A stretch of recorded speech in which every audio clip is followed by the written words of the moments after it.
A chegada de Hitler e do Partido Nazista ao poder causou uma profunda mudança cultural e transformou completamente a vida dos alemães. Entre os muitos objetivos de Hitler e seus seguidores estava o de controlar a sexualidade da população, com a finalidade de reverter a tendência de queda na taxa de natalidade alemã. Para atingir seus objetivos, o novo governo implementou vários incentivos e criou alguns programas absurdos, ao mesmo tempo em que aumentou a vigilância sobre os costumes. Na Alemanha de Hitler, atentar contra os ideais sexuais nazistas poderia resultar em prisão, ou até mesmo no envio a um campo de concentração, o que em muitos casos era o mesmo que receber uma sentença de morte.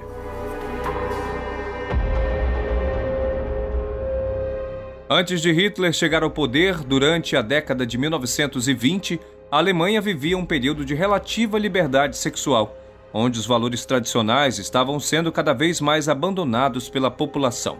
O comportamento de parte dos alemães provocou a reação dos partidários de Adolf Hitler, que chegaram a fazer campanhas culpando o governo pela baixa taxa de natalidade. Segundo eles, a permissividade do governo com tendências degeneradas e extravagantes estava fazendo com que nascessem cada vez menos alemães. Com a nomeação de Hitler como chanceler, os nazistas passaram a promover sua visão particular e contraditória da sexualidade. Como um movimento conservador, os nazistas defendiam a importância da heterossexualidade e da castidade.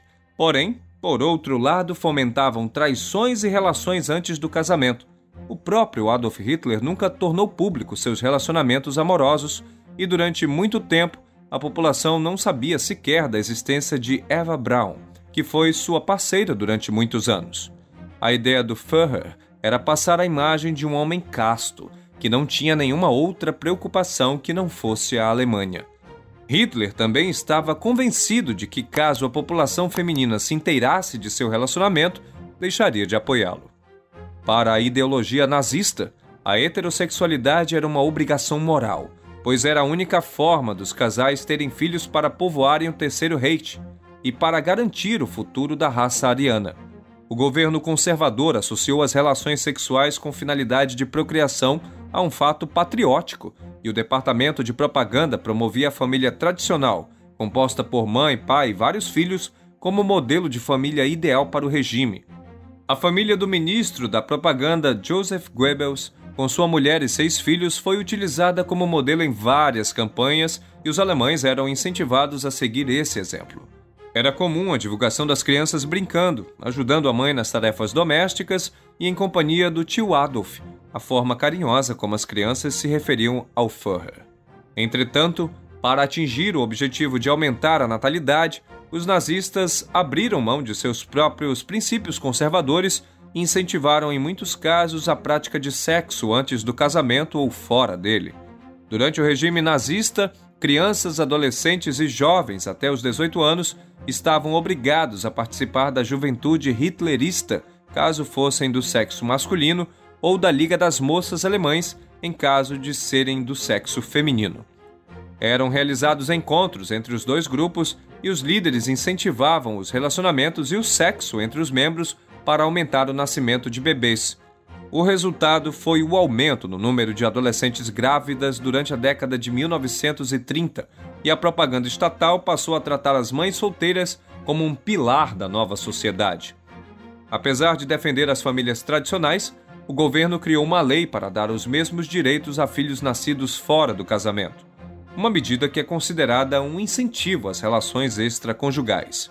O próprio Hitler declarou em 1944 que era necessário realizar um trabalho educativo na sociedade, passando instruções para que os escritores e artistas evitassem retratar os filhos nascidos fora do casamento como ilegítimos ou como inferiores. O Führer chega a dizer que, se necessário, iria proibir qualquer obra com essas características.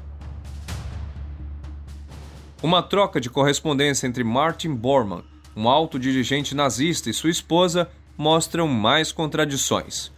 Após escrever para sua esposa Gerda Burr, informando que mantinha uma relação com a atriz Manja Behrens, cujo noivo estava lutando na Segunda Guerra, o dirigente nazi recebeu a seguinte resposta, abre aspas, É uma pena que se neguem a mulheres tão bonitas a possibilidade de serem mães.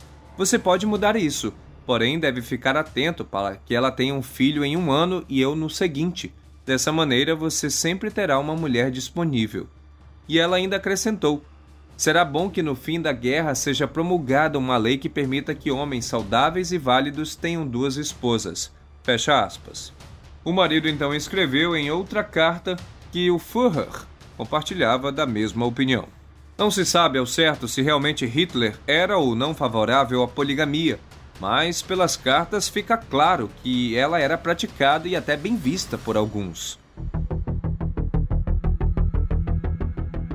A poligamia até poderia ser aceita, porém desde que praticada por homens, porque no Terceiro Reich o papel das mulheres estava bem claro: serem donas de casas exemplares, satisfazerem seus maridos e cuidarem dos filhos era o esperado das mulheres alemãs. O partido inclusive proibiu mulheres de ocuparem cargos na estrutura partidária.